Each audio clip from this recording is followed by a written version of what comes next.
ఓం సమర్థ సద్గురు సాయినాథ్ మహారాజ్కి జై. ఓం సాయిరామ్. మన బాబా కుటుంబ సభ్యులందరికీ నమస్తే అండి. హాయ్ ఫ్రెండ్స్, మీ అందరిపైన షిరిడి సాయినాథుని ఆశీస్సులు ఉండాలని, మీరు ఎల్లప్పుడూ క్షేమంగా సంతోషంగా ఆరోగ్యంగా ఉండాలని, మీరు అనుకున్న పనులన్నీ నెరవేరాలని మనస్ఫూర్తిగా బాబా గారిని కోరుకుంటున్నానండి. ఇంక ఈరోజు వీడియోలో మన బాబాగారు సందేశం అండి.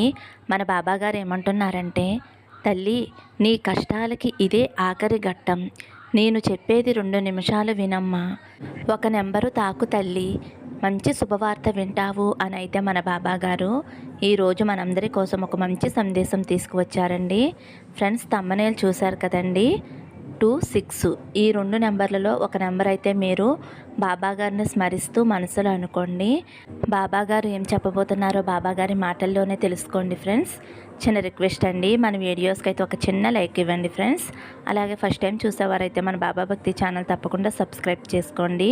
ఇంక వీడియోలోకి వెళ్ళిపోదామండి. ముందుగా అయితే 2వ నెంబర్ అండి. 2వ నెంబర్ తాకిన నా బిడ్డ ఎవరైతే ఉన్నారో, తల్లి, నువ్వు ఇప్పుడు పోరాడుతున్న విషయంలో జయానికి దగ్గరగా ఉన్నావమ్మా. తప్పకుండా విజయం సాధిస్తావు. అర్థం కాలేదా? నేను చెప్పేది పూర్తిగా విను తల్లి. నువ్వు నా పిడికిలలో ఉన్నావన్న సంగతి గుర్తించుకో అమ్మా. నువ్వు నా దగ్గర ఉంటే నీకు ఎలాంటి భయం అవసరం లేదు తల్లి. నువ్వు జీవిస్తున్న జీవితం నీ బాబా ఇచ్చిందే కదా తల్లి. ఇందులో ఉన్న కష్టం, నష్టం, తీపి, చేదు ఇవన్నీ కూడా నేనిచ్చినవి అని మరవకు తల్లి. ఇది నువ్వు సరిగ్గా అర్థం చేసుకుంటే నీ కళ్ళకు నేను కనిపిస్తాను తల్లి. నిన్ను వెతుక్కుంటూ అన్నీ వస్తాయి. నీకు నువ్వు తయారుగా ఉండమ్మా. పట్టలేనంత సంతోషం నీకు రాబోతుందమ్మా. ఇప్పటి వరకు లేని ఆనందం నీకు రాబోతుంది తల్లి. నువ్వు నా పాదాల దగ్గర పెట్టిన కోరికలు నెరవేరబోతున్నాయమ్మా. నువ్వు కోరిన ప్రతిదీ నేను నెరవేరుస్తాను. నిన్ను హేళన చేసిన వాళ్ళ ముందు నిన్ను తలెత్తుకుని తిరిగేలా నేను చేస్తాను తల్లి. నువ్వు కోరుకున్న నీ జీవితం ఇక నుంచి ఎంతో ప్రకాశవంతంగా ఉంటుందమ్మా. నీ దుఃఖం, సంతోషం అన్నీ మారిపోతాయి. నీ ఇష్టాలు తీరుతాయి తల్లి. నువ్వు ఇలా అనుకుంటున్నావు, నేను కోరింది దక్కుతుందా, అంతటి అర్హత నాకు ఉందా అని నిన్ను నువ్వు ఎందుకు తల్లి తక్కువ చేసుకుంటున్నావు? నీకు అర్హత ఉంది కాబట్టి నా పాదాల దగ్గర నీ ప్రార్థన పెట్టావు తల్లి. ఏదీ కూడా నా అనుగ్రహం లేకుండా చేయలేవు కదా తల్లి. నీ ప్రార్థనలన్నీ కూడా నేను నీతో అడిగేలా చేస్తున్నానమ్మా. నువ్వు కోరింది జరుగుతుంది కాబట్టి నువ్వు నా దగ్గర అడిగేలా చేశానమ్మా. అన్ని విషయాలు నా దగ్గర చెప్పుకుంటావు కదమ్మా. ఇక దేని గురించి కూడా నువ్వు దిగులు పడవలసిన అవసరం లేదమ్మా.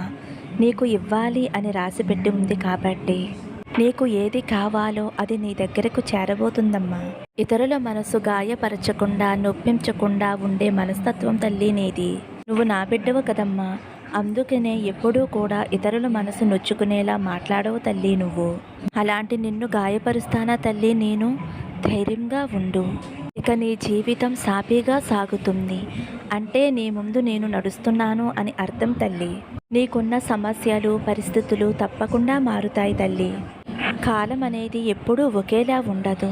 అలాగే జీవితం కూడా ఎప్పుడూ ఒకేలా ఉండదు కదా తల్లి. ఎప్పుడూ కూడా నువ్వు పెద్ద శబ్దంగా నన్ను పిలుస్తూ ఉంటావు, గుర్తుందా తల్లి?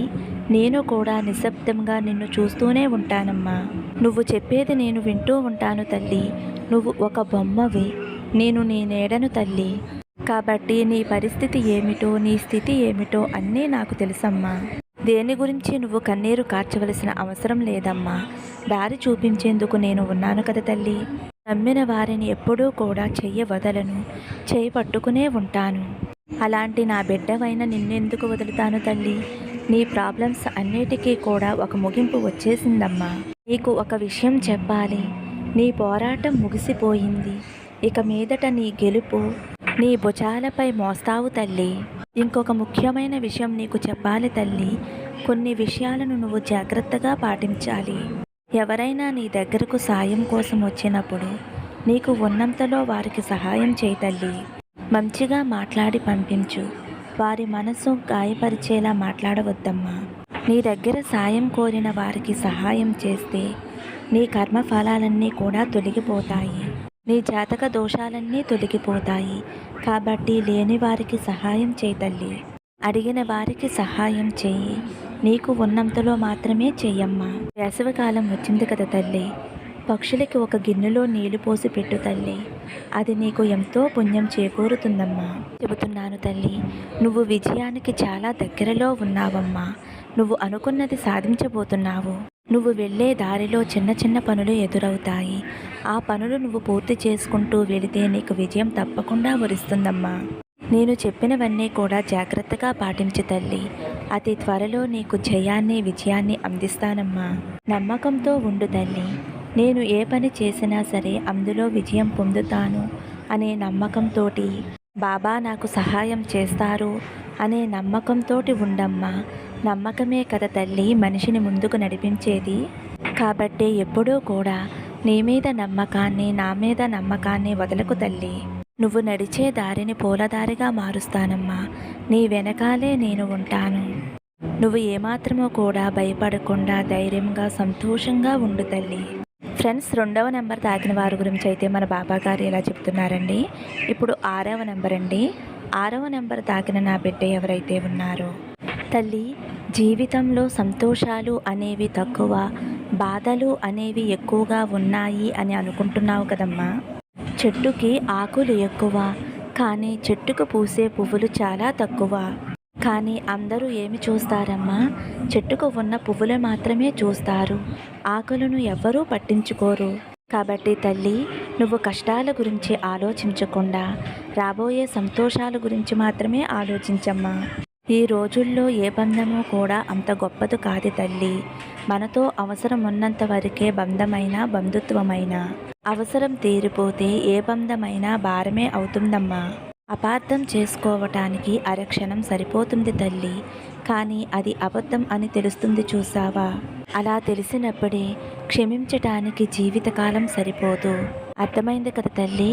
కనుకునే ఎవరిని కూడా అపార్థం చేసుకుని తొందరపడి ఒక మాట అనవద్దు. ఎందుకంటే వాళ్ళ దగ్గర నువ్వు శత్రువుగా మిగిలిపోయే ప్రమాదం ఉంటుంది. ఈ సమాజంలో బ్రతకాలి అంటే వేటాడే సింహంలా అయినా ఉండాలి, పరిగెత్తే గుర్రంలా అయినా ఉండాలి, లేదంటే నిన్ను తొక్కేస్తారు తల్లి. అందుకే నువ్వేమిటో నీ లక్ష్యం ఏమిటో తెలుసుకుని ఆ లక్ష్యం దగ్గర సింహంలా ఉంటూ గుర్రంలా పరిగెత్తు. అర్థమైంది కదా తల్లి. మనుషుల్లో మార్పు అనేది చాలా సహజమైనది. ఎలా మారాలి అన్నది నీకు వివేకం చెబుతుంది. ఎప్పుడు మారాలి అన్నది అనుభవం చెబుతుంది. అసలు ఎందుకు మారాలి అన్నది అవసరమే చెబుతుంది తల్లి. అందం చూసి పుట్టే ప్రేమ అవసరం తీరే వరకే ఉంటుంది. కానీ మనసు చూసి పుట్టే ప్రేమ ఏదైతే ఉందో అది మరణం వరకు ఉంటుంది తల్లి. కనుకనే అందం చూసి ఆకర్షణకి గురవ్వద్దు తల్లి. వారి మనసును చూసి మాత్రమే ఆకర్షణకి గురవ్వు. నీకు అర్థమైంది కదా తల్లి. నటన చూసి నిజాయితీ ఎప్పుడూ ఓడిపోతూనే ఉంటుంది. కానీ నటనకు నిజాయితీ ఏదో ఒకరోజు తప్పకుండా సమాధానం చెబుతుంది.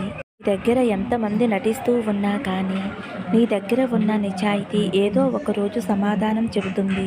ఒక విషయాన్ని చెబుతాను విను. విజయం వచ్చింది అని గర్వాన్ని నెత్తికి ఎక్కనివ్వకు. అలా అని చెప్పి పరాజయం వచ్చింది అని నీ గుండెకు బాధను చేరనివ్వకు తల్లి. ఈ రెండూ కూడా చాలా ప్రమాదమైనవి తల్లి. మంచివారి దగ్గర రాముడిలా ఉండాలి తల్లి, కానీ చెడ్డవారి దగ్గర రావణుల్లానే ఉండాలమ్మా. అలా ఉంటేనే ఈ సమాజంలో నువ్వు మంచిగా ఉండగలుగుతావు. అలా ఉంటేనే ఈ సమాజంలో బ్రతకగలుగుతావు. ఎంత బాగా బండిని లాగినా గుర్రానికి దెబ్బలు తప్పవు. అదేవిధంగా ఎంతో రుచికరమైన పండ్లని ఇచ్చే పండ్ల చెట్టుకు కూడా రాళ్ల దెబ్బలు తప్పవు.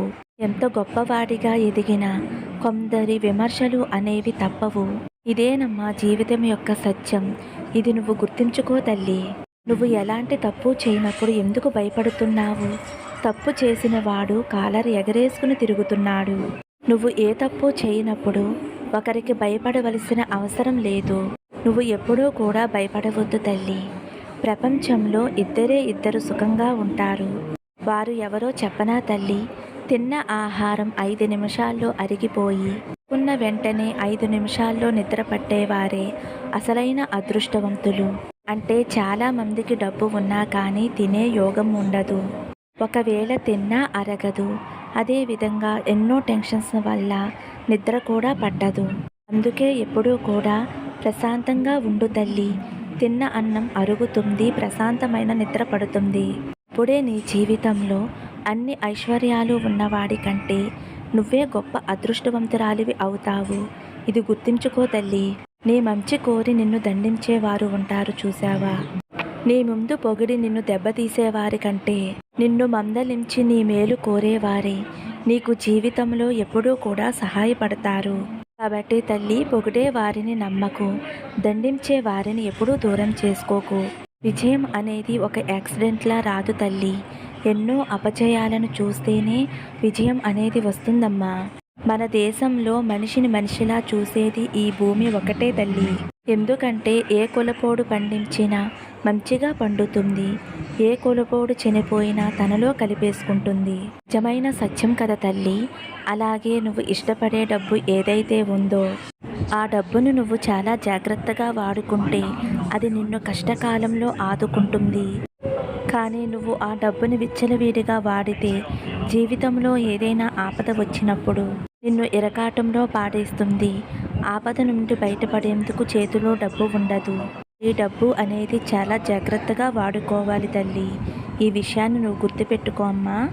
ఓసర వెళ్ళి ఆపద సమయంలో మాత్రమే రంగులు మారుస్తుంది, కానీ మనుషులు మాత్రం అవసరాన్ని బట్టి రంగులు మారుస్తూ ఉంటున్నారు. ఎవరి దగ్గర ఏదీ ఆశించకుండా నీ పనులు నువ్వు చేసుకుంటూ వెళ్ళు తల్లి. ఏదో ఒక రోజు నువ్వు శాసించే స్థాయికి వెళతావు తల్లి. నిన్ను 10 అడుగులు దూరం పెట్టేవారికి నువ్వే 100 అడుగులు దూరంగా ఉండు తల్లి. మంచి వారిని దూరం చేసుకుంటే చివరికి ముంచేవారే దగ్గరవుతారు. ఈ విషయాన్ని నువ్వు గుర్తుంచుకో తల్లి. నిన్ను వదిలి వెళ్ళిపోయే వారికి దారిని ఇవ్వు. నిన్ను నమ్మి ఉన్నవారికి ప్రాణం ఇవ్వు. నీ బలం ఎవరికీ తెలియకపోయినా పర్వాలేదు, ఈజీగా బ్రతికేయచ్చు. కానీ నీ బలహీనత మాత్రం ఎవరికీ తెలియనివ్వకు. నిన్ను ఈ సమాజం బ్రతకనివ్వదు తల్లి. నువ్వు మాట్లాడితేనే మాట్లాడుతున్నారు అంటే అక్కడ నీ బంధం అవసరం లేదు అని అర్థం. 100 బంధాలు ఉండవచ్చు, కానీ నీకు కష్టం వచ్చినప్పుడే తెలుస్తుంది ఆ బంధాల్లో నీకు సహాయపడేది, నీకు తోడుగా ఉండేది ఏది అని. నీకు సహాయం చేసిన వారిని ఎప్పుడూ కూడా మర్చిపోవద్దు. నిన్ను ప్రేమించిన వారిని ఎప్పుడూ కూడా ద్వేషించవద్దు. నిన్ను నమ్మిన వారిని ఎప్పుడూ కూడా మోసం చేయొద్దు తల్లి. నేను చెప్పిన ఈ జీవిత సత్యాలు గుర్తుంచుకుని నడుచుకో తల్లి. నీకు అంతా మంచే జరుగుతుంది. ఫ్రెండ్స్, 6వ నెంబర్ తాకిన వారి గురించి అయితే మన బాబాగారు ఇలా చెబుతున్నారండి. ఈరోజైతే మన బాబాగారు మంచి సందేశం అందించారు కదండి. ఈ సందేశం మీ అందరికీ కూడా నచ్చింది అని అనుకుంటున్నాను ఫ్రెండ్స్. నచ్చితే కనుక ఒక చిన్న లైక్ ఇవ్వండి. అలాగే ఫస్ట్ టైం చూసేవారైతే మన బాబా భక్తి ఛానల్ తప్పకుండా సబ్స్క్రైబ్ చేసుకుని సపోర్ట్ చేయండి. సర్వే జన సుఖినో భవంతు. సమస్తం సద్గురు సాయినాథార్పణమస్తు. శుభం భవతు. జై సాయిరామ్.